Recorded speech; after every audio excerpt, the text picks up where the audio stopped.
ओम शांति। अगर हम परमात्मा का अंश हैं तो हमसे गलतियां कैसे हो जाती हैं? ये सवाल लोगों के मन में रहता है। बहुत लोगों ने इस सवाल को किया है कि अगर हम भगवान की संतान परमात्मा का अंश हैं तो फिर हमसे गलतियां कैसे हो जाती हैं। तो देखिए, सबसे पहली बात तो आपको इस बात को समझना होगा कि आप अपने को स्वयं को मानते नहीं हैं। आप समझते नहीं हैं कि हम परमात्मा का अंश हैं। अपने आप को आप कर्ता समझते हैं कि मैं करता हूँ, निमित्त मात्र नहीं समझते हैं। कोई भी व्यक्ति आज दुनिया में अपने को निमित्त मात्र नहीं समझता है। सिर्फ जिसको परमात्मा का ज्ञान प्राप्त हो जाता है, ईश्वरीय ज्ञान प्राप्त हो जाता है, वो ही आत्मा समझती है कि मैं निमित्त मात्र हूँ। बाकी तो सभी दुनिया में लोग अपने आप को कर्ता समझते हैं। जिसको ये ज्ञान मिल जाता है वो समझते हैं कि मैं तो सिर्फ निमित्त मात्र हूँ, मुझे ईश्वर ने इस कार्य के लिए निमित्त बनाया है, बाकी कर्ता तो वही है। लेकिन आज दुनिया में अधिकतर सभी लोग ये समझते हैं कि मैं करता हूँ, मैं नहीं करूँगा तो कुछ भी नहीं होगा। अपने को निमित्त मात्र कोई नहीं समझते हैं और वास्तव में हम हैं ही निमित्त मात्र, और हम अपने को कर्ता मान बैठे हैं। ये हमारी सबसे बड़ी भूल होती है और इसी भूल के कारण फिर गलतियां हमसे होती चली जाती हैं। आप सभी ने खुद अनुभव किया होगा, और नहीं अनुभव किया हो तो आप अनुभव कर सकते हैं कि आपसे गलतियां कब कब होती हैं।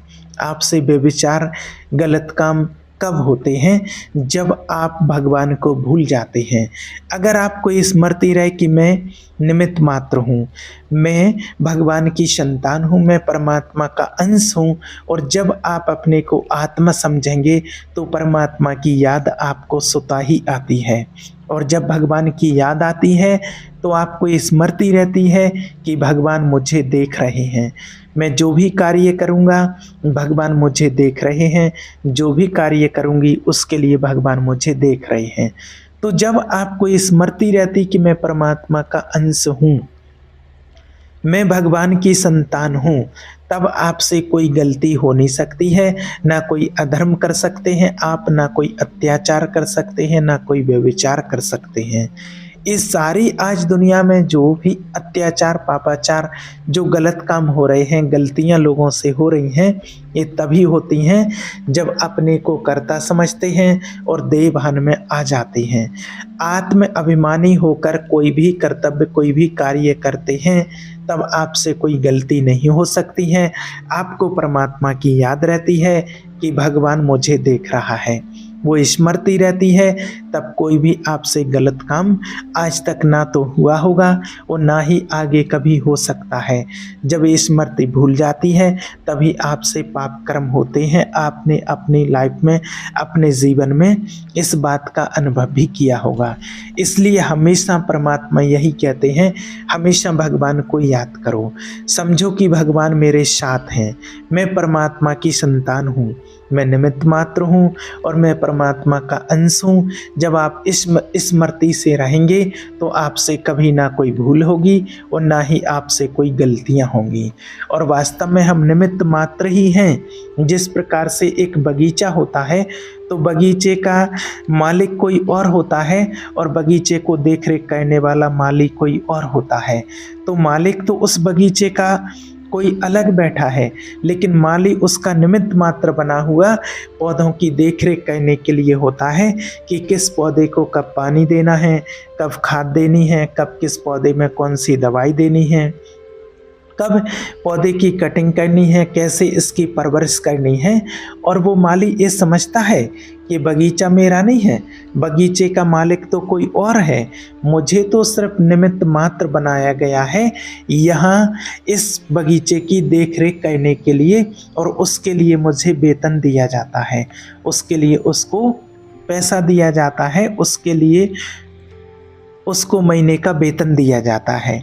अगर वो माली ये समझ लेता है कि मैं मालिक हूँ तो उसकी ये भूल होती है, इसमें मालिक की कोई गलती नहीं होती है। इसी प्रकार से आज जो भी आप अपने आप को कर्ता मान बैठे हैं कि मैं परिवार का पालन कर रहा हूँ, मैं पैसा नहीं कमाऊंगा तो परिवार का पालन नहीं होगा, मैं ऐसा काम नहीं करूंगा तो ये कार्य नहीं होगा। ये सबसे बड़ी भूल होती है, क्योंकि आप अपने आप को कर्ता समझ बैठे हैं, बल्कि आप कर्ता नहीं हैं, आप तो निमित्त मात्र हैं। जिस प्रकार से एक माली को देखरेख के लिए रखा जाता है बगीचे की, उसी प्रकार से जो परिवार है वो बगीचा है हमारा। जो हमारे आपके जो बच्चे हैं वो उस बगीचे के पौधे हैं, और माली का काम रहता है कि उन पौधों को तब तक सींचना है, देखरेख करना है, जब तक वो फल देने के लायक ना हो जाएं। तो इसी प्रकार से आप निमित्त बने हैं, आप निमित्त बने हैं इस परिवार के।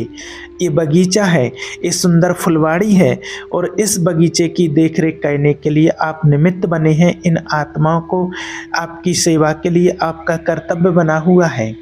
और आप अगर कर्ता मान बैठे हैं, आप मालिक समझ बैठे हैं कि मैं मालिक हूँ, तो ये आपकी भूल है। इसमें और किसी का कोई दोष नहीं है। मालिक तो ईश्वर है, मालिक तो परमात्मा है। हम मालिक नहीं परिवार के, हम तो माली हैं, और हमें उसकी देखरेख करनी चाहिए। और देखरेख करते हुए हमें तब तक सींचना है उन पौध, जिस प्रकार माली एक बगीचे की देखरेख करता है, उसी प्रकार हमें इस परिवार रूपी बगीचे की देखरेख करनी होती है कि कब हमें खाद देना है, कब पानी देना है, कब बच्चों को किस चीज़ की आवश्यकता है, कैसे पढ़ाई कराना है, क्या करना है। ये सारी जो चीज़ें होती हैं, ये सब कुछ हम निमित्त मात्र जो बने हुए होते हैं उनके लिए। इसलिए हमेशा अपने आप को निमित्त मात्र समझिए, आप कर्ता मत समझिए, और हमेशा ये देखना कि भगवान मुझे देख रहा है, तो कभी भी आपसे कोई भी गलतियां, कोई भी भूलें नहीं होंगी। आज आपने ऐसे भी कितने लोग देखे होंगे जो कहते थे मेरे बिना ये परिवार नहीं चलेगा, मैं नहीं करूँगा तो कुछ नहीं होगा, लेकिन आज वो लोग चले गए हैं, तब भी परिवार का संचालन वैसे ही हो रहा है जैसे पहले हो रहा था। हाँ, थोड़ा बहुत उतार चढ़ाव आ जाता है, लेकिन ऐसा नहीं कि किसी के जाने से फिर वो परिवार का पालन पोषण नहीं हो सकता है, ऐसा नहीं होता है। आज कितने ही लोग चले गए तो भी परिवार का संचालन कभी नहीं रुकता है। जो भी कार्य होता है सब अपने समय पर होता है, और अपने समय के अनुसार कोई ना कोई उस कार्य को संभालने के निमित्त बन जाता है, और वो कार्य पूरा हो जाता है।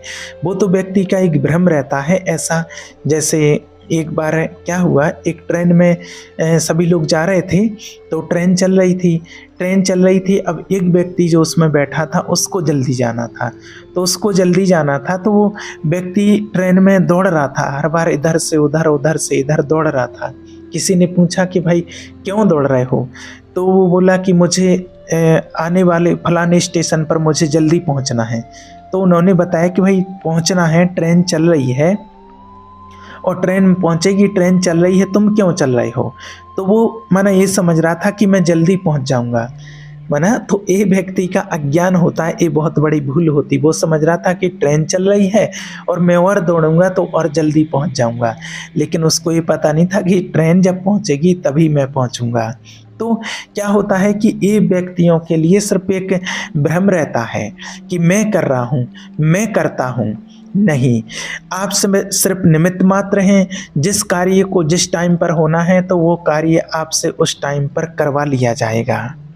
जिन आत्माओं के साथ आपका हिसाब किताब बना हुआ होता है, उन आत्माओं को आपकी सेवा के लिए किसी न किसी प्रकार से आपको वहाँ तक भेज दिया जाएगा। उन आत्माओं को आप तक भेज दिया जाएगा जहाँ आपका कर्म बना हुआ होगा, तो वो आत्माओं के आप निमित्त बन जाएंगे और वो कार्य आपसे करा लिया जाएगा। जितने समय तक आपसे वो कार्य कराना है, जितने समय तक आपको अपनी सेवा देनी है, जितनी सेवा आपने किसी से ली होगी उन आत्माओं से, तो इस जन्म में आपको वो कार्य करना है और वो सेवा आपको करनी पड़ेगी। उतने समय तक के लिए आपसे वो कार्य कराया जाएगा, और वो कार्य पूरा होने पर, आपका समय पूरा होने पर, आपका कार्य पूरा होने पर, और फिर आपको अगली जगह भेज दिया जाएगा जहां फिर आपका अगला कर्म संबंध जुड़ा हुआ होगा।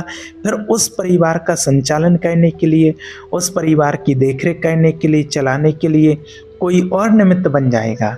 तो इस प्रकार से ये संचालन चलता रहता है। इसमें कभी इस भ्रम में नहीं रहना है कि मैं करता हूँ। और जब व्यक्ति पाप करता है तब उसको पता नहीं चलता है कि मैं पाप कर रहा हूँ, और जब पाप हो जाता है तब उसको एहसास होता है। तो पाप का पता क्यों नहीं चलता है? क्योंकि उस समय कामना होती है। जैसे अगर कामना भूख से पीड़ित हो तो कुछ नहीं सुनाई देगा, पहले भोजन चाहिए। ऐसे ही जब काम की व्याकुलता होती है तब कुछ सुनाई नहीं देता है, और काम भोग के बाद फिर निर्णय करो बैठ के कि वो पाप था कि पुण्य था। उस समय तो कामना का भूत सवार था तो उसने कर बैठा। अब कामना का जो भूत होता है वो होता है सुख भोगने की इच्छा। उसको ऐसा लगता है, क्योंकि सारी जो इच्छाएं होती हैं, चेष्टा होती है, वो सुख के लिए ही व्यक्ति करता है। और सुख है सच्चा परमात्मा की याद में, परमात्मा में, और हम उसको प्रकृति में आरोपित करते हैं, इसलिए आज तक नहीं सुखी हो पाए। प्रकृति का बार बार भोग करते हैं और सुख तो मिलता नहीं है, और इच्छा है हमें सुख की, और वह है परमात्मा में, और परमात्मा से हम विमुख हैं, परमात्मा से हम दूर रहे हैं, इसलिए हमें सच्चे सुख की प्राप्ति नहीं हो पाई है आज तक। अगर हम ये विवेक धारण कर लें और अपने को मोड़ें और परमात्मा की तरफ मोड़ें, अगर परमात्मा की तरफ मोड़ें, परमात्मा के बताए हुए मार्ग पर चलें, तो अभी हमें सुख का अनुभव होने लगेगा। पर परमात्मा से विमुख हैं, परमात्मा से दूर हैं, और जब हम परमात्मा की शरण में जाते हैं, परमात्मा की प्राप्ति कर लेते हैं, तो हमारे कितने जन्मों के पाप कर्म जो होते हैं नष्ट हो जाते हैं जब भगवान के सम्मुख पहुंचते हैं। इसलिए कहते हैं बारंबार कि परमात्मा को याद करो, भगवान का ध्यान करो, मेडिटेशन करो, पुण्य कर्म करो, कोई व्यभिचार नहीं करो, कोई गंदा खान पान नहीं करो, कोई अत्याचार नहीं करो, कोई पाप कर्म नहीं करो, नहीं तो इस एक एक कर्म का फल आपको भोगना पड़ेगा, क्योंकि हर कर्म से फल बंधा हुआ होता है। हर किसी को अपने कर्म का फल भोगना ही पड़ता है, और उससे फिर कोई बच नहीं सकता है, क्योंकि व्यक्ति जब पाप करता है तब तो भूल जाता है भगवान को, और जब पुण्य करता है तब याद रखता है, तब ये सोचता है कि भगवान मुझे देख रहा है। ऐसी वृत्ति हो गई है इंसान की कि जब अच्छा कर्म करता है तब ये सोचता है कि भगवान मुझे देख रहा है, और जब अधर्म करता है, अत्याचार करता है, पाप करता है, तब ये भूल जाता है कि भगवान मुझे देख रहा है। लेकिन स्मृति हमेशा याद रखो कि भगवान तो हमें 24 घंटे देखते। हमेशा परमात्मा का ध्यान करो, और हर किसी को आत्मा समझ के, परमात्मा की संतान समझ करके उनकी सेवा करो।